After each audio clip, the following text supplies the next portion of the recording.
Hello again. Here is a question from Kangaroo. Here we have big rectangle.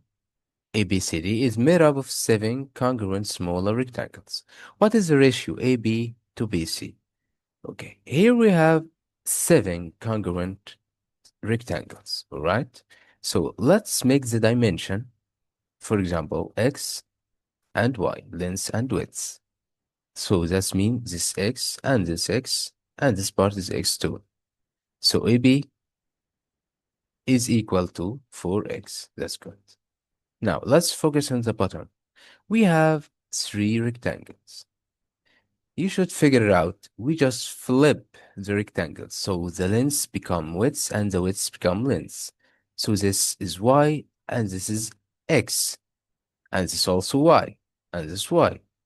And does that mean BC is equal to x plus y. And also AB is equal to 1, 2, 3, 3y. That's right. Now we have two equations.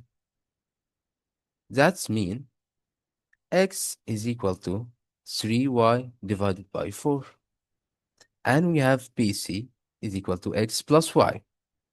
And that's mean y plus x 3 over 4y. So BC equal to y plus 3 over 4y. And this will give us 7 over 4y. So AB to BC equal, we have 3y divided by 7 over 4y.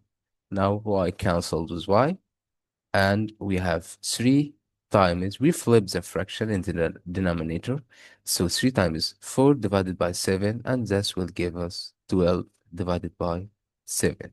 So the ratio is 12 divided by 7.